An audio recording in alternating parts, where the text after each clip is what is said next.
Boa noite, pessoal. Boa noite a todos que estão aqui presenciais, os que estão online, os que estarão aqui conosco. Boa noite, Hélio. Obrigada por estar aqui conosco novamente. Praticamente um tarefeiro, né, nos nossos corações.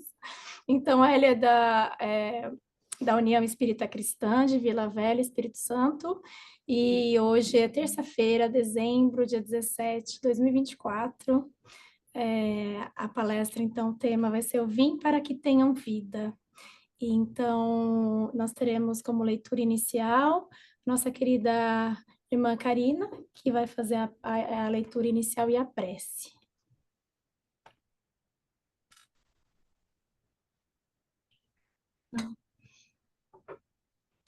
Olá, boa noite a todos. A leitura de hoje é do Fonte Viva, por Chico Espírito Emmanuel.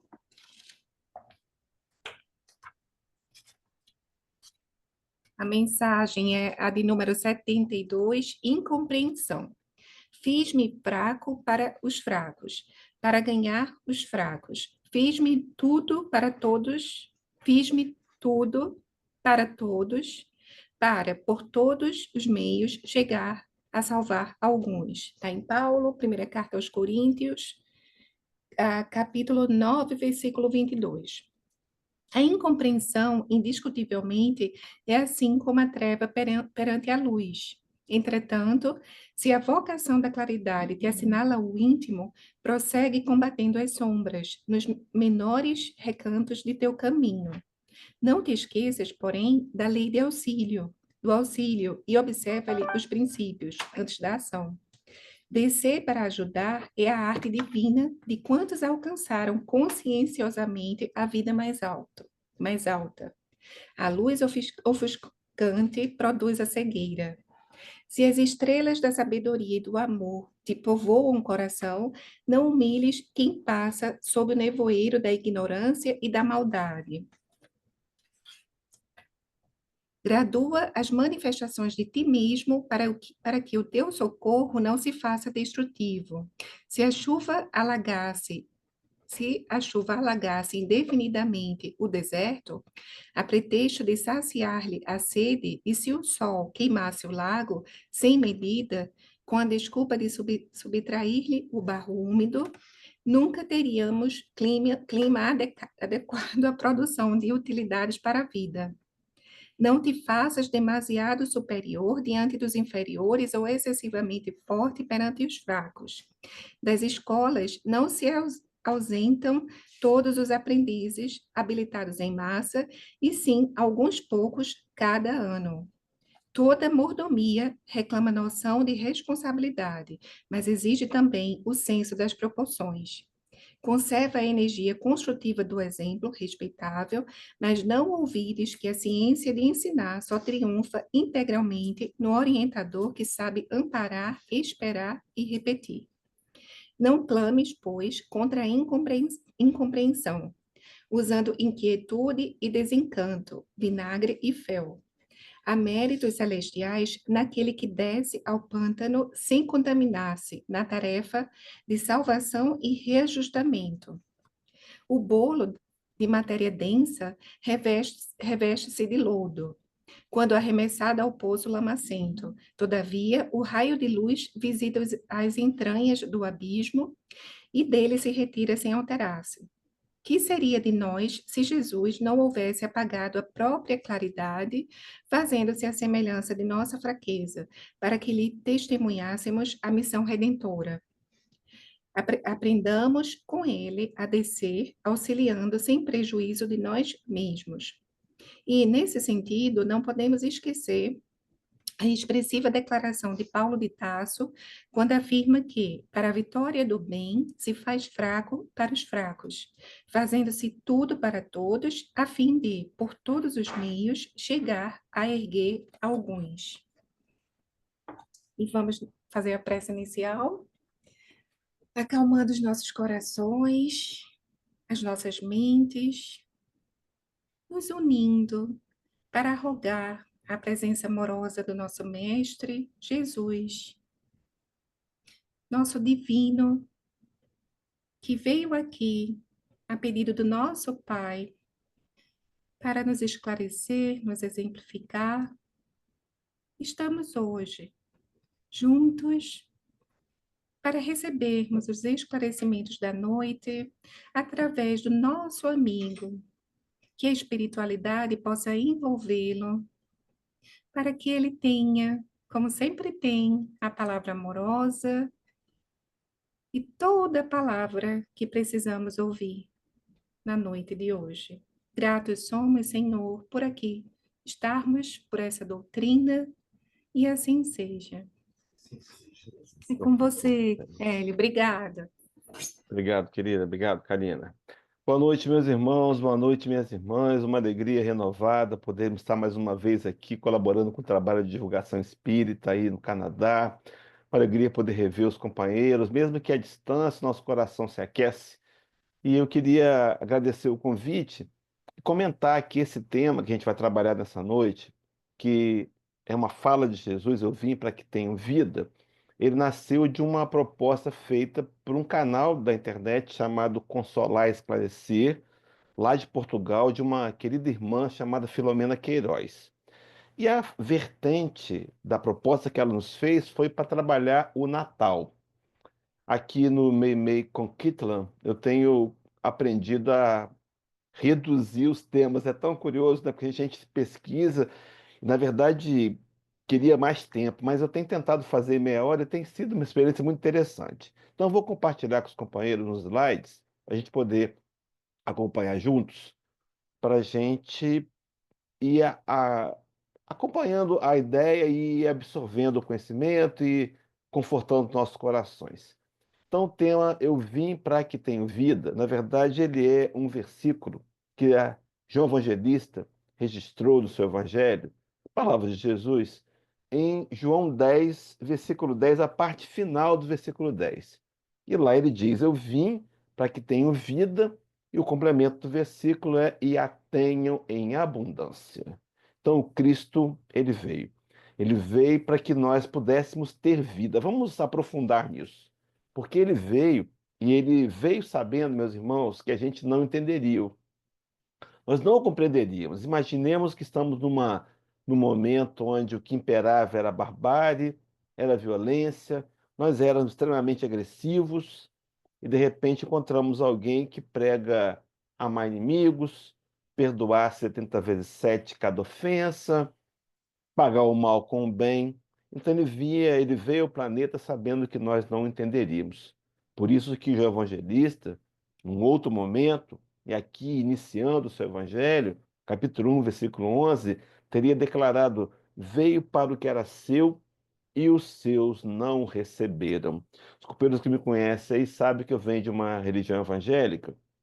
Quando eu li esse texto na Bíblia, naqueles dias, eu imaginava que houvera tido uma interpretação errada, uma tradução mal feita. Eu imaginava que o certo seria: veio para os que eram seus e os seus não receberam. Só mais tarde, através do conhecimento espírita, por meio de Emmanuel, no livro A Caminho da Luz, eu descobri que esse que era seu era o seu planeta. Então ele veio para o planeta que Deus lhe deu para amparar os seus tutelados, mas nós, naquele momento, não o soubemos receber. Mas ele veio. Ele veio e ele vem, ele continua vindo. No entanto, nós o matamos. A nossa ignorância fizemos com que levássemos a cruz. Mas fato é que, embora ele tenha vindo, ele compreendia que a gente tinha essa dificuldade. Por isso que lá em Mateus 9:36, quando ele observa a multidão, talvez ele conseguisse ver o interior dos corações, talvez ele conseguisse entender as faces acabrunhadas, talvez ele entendesse daqueles homens, conhecesse a miséria, a escravidão, os abusos que ele sofria. E ele declara assim, registrado por Mateus capítulo 9: E vendo as multidões, teve grande compaixão delas, porque andavam cansadas e desgarradas como ovelhas que não têm pastor. Parece que essa grande compaixão é uma das marcas do Cristo que nós, espíritas ou cristãos, precisamos buscar conquistar. Eu me lembrei de um texto paralelo a esse olhar de compaixão, mais atualizado pelo Espiritismo, uma fala no capítulo 6 do Evangelho segundo o Espiritismo, item 5. Aqui, o Espírito de Verdade, é ele que fala conosco, e Allan Kardec registra essa comunicação, e lá ele vai dizer assim: sinto-me por demais tomado de compaixão pelas vossas misérias, pela vossa fraqueza imensa, para deixar de estender mão socorredora aos infelizes transviados que, vendo o céu, caem nos abismos do erro. Quantas vezes, meus irmãos, nós esquecemos que ele veio, e ele veio para estender-nos mãos socorredoras. Algumas vezes falta-nos talvez a atitude de nos movimentar em direção a essas mãos estendidas. Mas fato é que ele veio. E Emmanuel, então, num momento de muita lucidez, numa lição do Fonte Viva, lição 116, onde ele intitula Ir e Ensinar, ele diz que poderia o Cristo haver mandado a lição por emissários fiéis. Poderia ter falado brilhantemente, esclarecendo como fazer. Preferiu, contudo, para ensinar com segurança e proveito, vir aos homens e viver com eles, para mostrar-lhes como viver no rumo da perfeição. Era o Senhor implantando um evangelho de luz, um evangelho de redenção, de amor, para que nós pudéssemos escolher seguir esse evangelho e seguir os seus passos para conquistar a ascensão moral, a perfeição e a felicidade. Então o Cristo veio. Ele preferiu vir, ele veio, mas nós não o entendemos. Ele veio e nós não o compreendemos. Emmanuel, numa lição sequente do Fonte Viva 58, ele intitula como Crises. Companheiros, estão ouvindo um alarme de um veículo tocando? Não, né? Aqui é... Deixa eu fechar uma janela aqui. Dá licença, um minutinho só. Disparou um alarme de um veículo aqui nas ruas, aqui perto de casa. Mas, enfim, Emmanuel está trabalhando nesse item crises, ele está trabalhando uma fala de Jesus que João Evangelista coloca no Evangelho, capítulo 12, versículo 27. E lá ele diz assim, o texto é esse: Pai, salva-me desta hora. Falava do martírio, da crucificação, mas para isso vim a esta hora. Então o Cristo tinha consciência de que teria vindo ao planeta para nós não compreendermos, para nós matarmos. Mas interessante que Jesus tem duas metas muito bem delineadas. Ele veio ao planeta com duas missões muito claras. A primeira delas, já disse isso aqui outras vezes, foi deixar-nos o evangelho, um caminho de ascensão moral. Mas a segunda foi provar a imortalidade.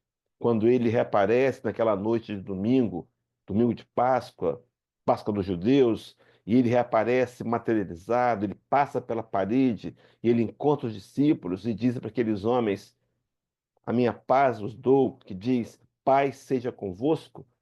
Aqueles discípulos perceberam que todos os discursos que ele trazia tinham, na verdade, um enredo muito mais profundo do que simplesmente a conquista de um reino material. Mas fato é que Emmanuel, então, em cima desse texto, eu vim, e ele continua vindo, e quer vir de novo, depende da gente aceitar a sua vinda dessa vez, mas ele diz assim: ia o mestre provar o abandono dos entes amados, a ingratidão de beneficiários da véspera, a ironia da multidão, o apodo da via pública, o suplício e a cruz.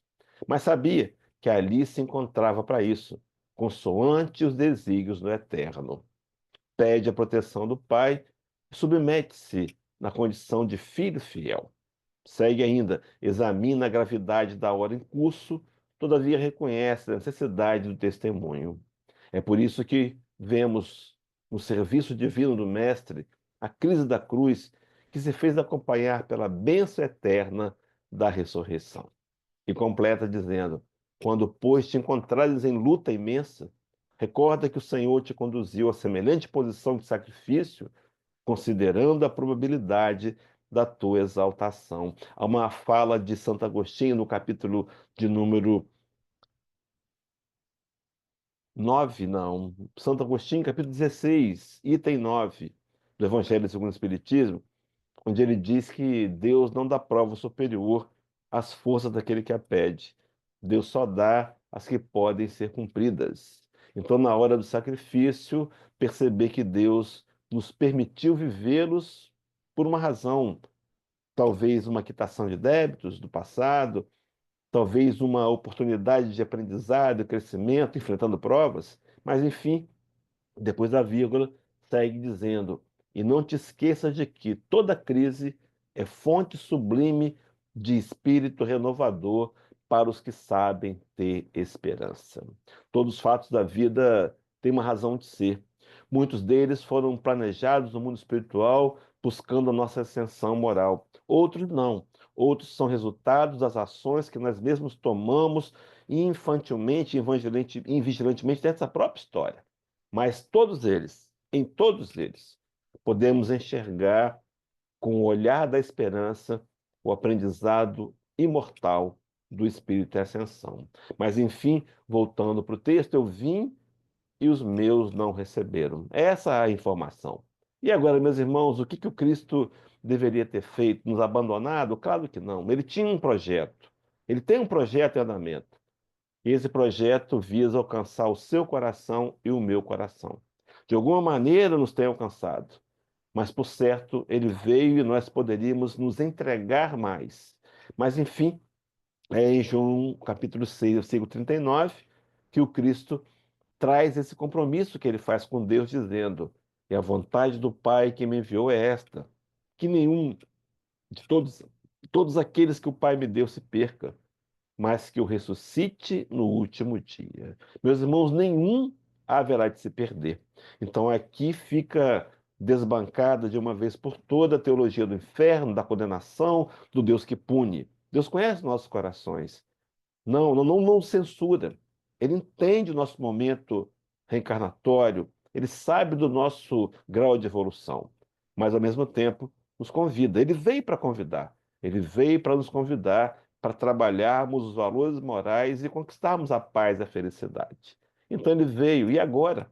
Lá no livro do Apocalipse, João Evangelista, já exilado na ilha de Patmos, já com a idade mais avançada, ele escreve o último livro da Bíblia. E lá ele tem visões. É permitido que ele tenha visões do amanhã, do futuro. E é nesse momento de interação com a realidade espiritual que João Evangelista dá passividade a Jesus e traz uma das falas mais tristes do Senhor. Capítulo 2, versículo 4 e o início do versículo 5, que diz assim: tenho, porém, contra ti que abandonaste o teu primeiro amor. Talvez ele faça a mesma ligação com a ideia de veio para o que era seus e os seus não receberam. Nós abandonamos nosso primeiro amor. Mas o texto prossegue para trazer esperança. Lembra-te, pois, de onde caíste, e arrepende-te, e volta à prática das primeiras obras. Meu irmão soltou o volta, mas eu vou completar depois. Mas é preciso que eu volte. É preciso que eu vá até o Senhor. É preciso que eu me arrependa. Arrependimento, a palavra, na sua origem morfológica, significa voltar atrás, recomeçar, flexibilizar. Então veja, meus irmãos, não importa até aqui, até hoje, para a gente dia 18 aqui no Brasil, aí 17 de dezembro, não importa qual tem sido até aqui, qual foi até aqui a minha postura. Talvez de meia seriedade ou um tanto quanto leviano, não importa. O que importa é que nós podemos e temos o direito, nos foi dado por Jesus, de recomeçar a nossa história e tentar fazer de uma outra maneira. Quem sabe em 2025 a gente não assume mais compromissos? Quem sabe a gente não começa a nos monitorar para tentar aprender do Evangelho e tentar aplicá-lo no nosso dia a dia com mais intensidade? Pois bem, queridos, avançando na ideia, o arrependimento é a tônica do Evangelho de Jesus. Então eu vim, e agora? Posso me arrepender? Preciso que eu me arrependa. Sim, o arrependimento precisa ser agora. Então talvez seja a hora de começarmos a pensar em tirar Jesus da cruz. Talvez seja essa a hora. Não da cruz que ele foi içado no madeiro das perfeitas humanas, usando aqui a linguagem de Humberto de Campos, no capítulo 30 do livro Boa Nova. Não, mas tirá-lo da cruz que muitas vezes nós hoje ainda o crucificamos. Quantas vezes, meus irmãos, sabemos o que temos que fazer e voluntariamente não fazemos? Quantas vezes já ouvimos falar em perdão e quantas vezes ainda mantemos uma reserva e secretamente odiamos os outros e mantemos o ódio, a chama do ódio acesa? Nessa hora, crucificamos a Jesus. Tirá-lo da cruz talvez seja a principal finalidade da nossa história, porque fomos nós mesmos que o colocamos lá. Então, a ideia de tirar Jesus da cruz. Então, ele disse: eu vim para que tenham vida. Meus irmãos, mas que vida é essa que ele veio nos oferecer? Os discípulos perceberam que não era simplesmente benefícios materiais. No passado, nós pegamos esse texto nós mesmos e desenvolvemos uma teologia chamada teologia da prosperidade, uma fábrica de fazer ateus, porque a gente chamava as pessoas para receberem fartura de bens materiais se se entregassem a Jesus. E muitas vezes os bens materiais não vinham. Na grande maioria das vezes, os bens materiais não vinham. Vou explicar por quê daqui a pouco. E as pessoas que não recebiam o investimento que fizeram financeiro, decepcionavam-se com Deus e não com a igreja, não com os teólogos. Mas, enfim, Pedro, num momento muito especial do cristianismo, é aquele momento do final do ministério, onde as perseguições começaram a se intensificar. E um grupo, vamos chamar de segundo escalão, começaram a abandonar o projeto. Mas o Cristo precisava conferir se aqueles 12 queriam dar seguimento, estavam de fato abraçando o arado da responsabilidade. E reuniu-os e lhes disse: olha, tem um grupo abandonando. Não quereis vós também fazer o mesmo? Foi quando Pedro faz aquela declaração cantadora. Respondeu-lhe, pois, Simão Pedro: Senhor, para quem iremos nós? Tu tens as palavras da vida eterna. Aquele pescador rude de Cafarnaum havia percebido que as falas do Cristo eram direcionadas aos valores eternos e não aos valores efêmeros da vida material. O Espiritismo vem na intenção de corrigir, relembrar-nos isso. Por isso que Emmanuel chama o Espiritismo de Evangelho Redivivo. E é Allan Kardec, no capítulo 23 do Evangelho, item 8, que vai dizer que a vida espiritual é com efeito a verdadeira vida. É a vida normal do espírito, sendo-lhe transitória e passageira a existência terrestre, espécie de morte se comparada ao esplendor e à atividade da vida espiritual, da outra. Meus irmãos, uma vida transitória e passageira, a vida terrestre é só um momento. A vida física, então, não foi essa vida que o Senhor veio trazer abundância. Não foi a vida, mas e além disso.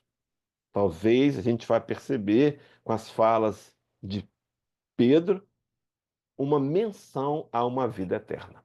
Então, eu não vim para trazer vida física, eu vim para trazer vida eterna, para aqueles que possam a recolher em si e a tenham em abundância. Meus irmãos, eu fui buscar no dicionário o que significa abundante, e aí perguntar-nos, vida abundante de quê? E abundante é que existe em grande quantidade, que aparece em grande número, que é farto. Então, o Cristo veio para nos dar uma vida farta e abundante. Uma vida física? Às vezes, depende do nosso projeto reencarnatório. Alguns de nós, por não ter sabido usar adequadamente recursos materiais em outras histórias reencarnatórias, podemos ter pedido a Deus que os nossos contra-cheques fossem menores, a fim de que não acendesse o homem velho, orgulhoso, prepotente, que fala em tom autoritário. Você sabe quem está falando? Então, alguns de nós viemos para não receber a bênção da prosperidade material. Recebemos a bênção da limitação financeira. Mas algumas vezes a questão da vida eterna, essa sim, essa vai sempre estar à nossa disposição. Mas também depende da gente. Depende da gente fazer investimentos, fazermos escolhas mais centradas, mais equilibradas. Quem sabe eu não coloco na minha agenda de metas para 2025, já que o ano está se findando tanta velocidade, eu não coloco uma frequência assídua à casa espírita, a participação nos estudos que a casa propõe, estar em dia com a leitura, fazer meu culto no lar, enfim, não seriam metas que deveriam estar também nas grandes metas para 2025? Mas fato é que a vida farta e abundante é de equilíbrio, a vida farta e abundante é de discernimento, quando eu consigo, com sabedoria, olhar para situações e extrair delas os benefícios para o espírito mortal, e quando eu consigo, diante disso, me colocar melhor diante dos fatos, com essa proposta de trazer uma harmonia dentro do meu próprio coração, uma harmonia interior, um contentamento que tanto tem faltado para a humanidade. As pessoas estão tentando, de todas as maneiras, matar a sede da alma com a matéria, e cada vez mais elas se frustram. Sim, porque na verdade a sede da alma só pode ser morta, só pode ser saciada quando a gente bebe da água da vida, da água viva que é o próprio Jesus, mas também uma vida farta e abundante de serenidade. Acima de tudo, meus irmãos, uma vida farta e abundante de paz. O Rabi da Galileia veio para nos oferecer a paz. Ele diz: a minha paz vos dou. Não vou lá dou como o mundo a dá. Não é essa paz do estômago farto, não é essa paz que demonstra poder e riquezas, mas a paz que nós construímos para vivenciar a paz do Cristo dentro de nós mesmos, quando podemos passar pelos fatos da vida com todo esse conjunto de equilíbrios e conquistas. Então ele diz: eu vim para que tenham vida farta e abundante. Pedro, para a gente começar aqui a fazer um fechamento, porque o tempo é mais reduzido. Primeiro Pedro escreveu uma carta, esse mesmo Pedro da declaração: para quem iremos, Senhor? Tu tens as palavras da vida eterna.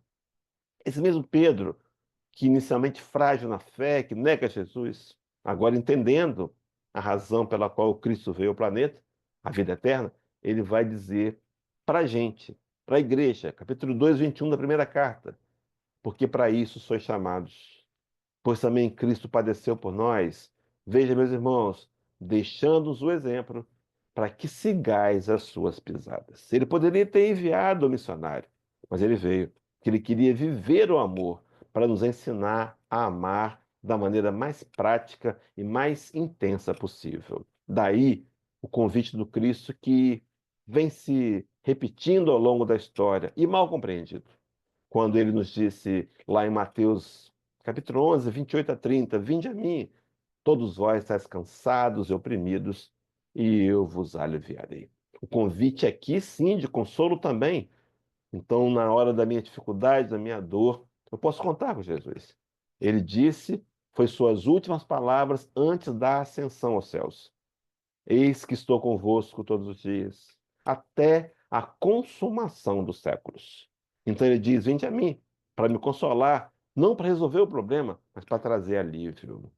Só que esse vinde a mim também pode ser entendido como um convite a caminharmos na ascensão moral para um dia chegar à performance de varão perfeito, para chegar à estatura completa do Cristo, como diz bem Paulo de Tarso. Mas enfim, meus irmãos, eu vim para que tenham vida e a tenham em abundância. Emmanuel, numa lição do Caminho, Verdade e Vida, a lição 166, ele intitula Posses Definitivas. E ele faz um comentário: toda manifestação de existência na Terra é processo de transformação permanente. É imprescindível construir o castelo interior, de onde possamos erguer sentimentos aos campos mais altos da vida. O castelo interior, aquele que o Cristo teria dito em Lucas 17, 21, quando ali indagado pelos doutores da lei: de onde viria o teu reino? A ideia faz sentido, a pergunta tem muita lógica, porque por 51 vezes o Cristo havia declarado um reino dos céus, um reino de Deus, em parábolas, citações, e agora os doutores da lei perguntaram: de onde virá o teu reino? E ele declara: o reino de Deus está dentro de vós. Talvez seja a hora mesmo de começarmos a compreender que a nossa vinda a esse planeta, o estágio que passamos aqui, que passa tão ligeiro, é uma oportunidade preciosa para que eu possa fazer Jesus nascer no meu coração, que eu possa tirá-lo da cruz, que muitas vezes eu mesmo coloquei, quando Pôncio Pilatos inquiriu aqueles que estavam ali, que quereis que faça daquele a quem chamais Rei dos Judeus? Naqueles dias, nós gritamos: crucificam, crucificam, crucificam. 20 séculos depois, quase 20 séculos, porque provavelmente a crucificação se deu no ano 28. Passaram 20 séculos. Quantas encarnações tivemos? Quantas embebidos pela teologia fracassada do ontem? Mas hoje, de posse do Espiritismo em nossas vidas, a pergunta vai redundando: que fazeis do Cristo? Que queres que faça? Quem sabe agora nós não o acolhemos em nosso coração. A gente vai desejar aos companheiros um Natal de muita paz, de muita luz, que o nosso coração não seja mais a cruz do Calvário, mas seja a manjedoura que acolhe Jesus, que ele nasce na gente, que efetivamente esse nascimento em nossos corações nos leve a reflexões profundas, para que, estando ele nascido em mim, as minhas ações possam representá-lo melhor, que eu possa meditar um pouco mais. E diante dessa mão estendida, claro que aí uma arte, uma tela, o pintor foi feliz, ou o desenhista. O cravo, na verdade, não foi na palma da mão, o cravo foi no punho, mas enfim, mas a mão estendida nos convidando: vinde a mim e eu vos aliviarei. E vai adiante, e aprendei de mim, que sou manso e humilde de coração, e achareis descanso para vossas almas. O descanso para a alma, o alívio para nossas dores, encontra-se nas mãos do Rabi. Mas ele não nos vai entregá-las sem que nós não saiamos de onde estamos para ir em sua direção. Então, que Deus nos abençoe, nos dê um Natal de muita paz para você, para sua família, para essa casa querida aí do Canadá, desses companheiros que estão cumprindo, por certo, uma missão imperiosa. Que Deus possa vos fortalecer a todos, a diretoria dessa casa, os companheiros, para a gente poder seguir juntos, cumprindo a tarefa que o Cristo nos deu. Quero convidá-los para fazermos uma oração, agradecendo a Jesus, dizendo: Mestre, amigo, recebe a nossa gratidão, porque nós viemos aqui voluntariamente nessa noite para entender um pouco mais das tuas palavras. O Espiritismo nos ensina, nos esclarece com tanta lucidez. Muito obrigado, Senhor, por entender assim a vida, entender assim as dores, entender assim os desafios. Muito obrigado, Senhor. E permita, Senhor, que a gente possa ter a coragem de lançar mão desse conhecimento para dar passos seguros e largos na direção de alcançar o aprimoramento moral, a perfeição moral e, junto com ela, a felicidade e a paz. Envolve cada companheiro presente aqui conosco, aqueles que vão assistir depois essa palestra pelos canais do YouTube e do Facebook da casa, enfim. Também estende essas luzes a todos os desencarnados que estão conosco, que foram trazidos no Memei, e estende também, Senhor, a cada companheiro que trabalha, que abraçou essa causa, que todos nós possamos ser fortalecidos na fé. Que saímos daqui, Senhor, levando a sensação nítida de termos mais uma vez nos encontrado contigo. Fica ao nosso lado, despede da tua paz, e assim pedimos para dar por concluída essa parte, essa primeira parte dos trabalhos dessa noite. Que assim seja, graças a Deus.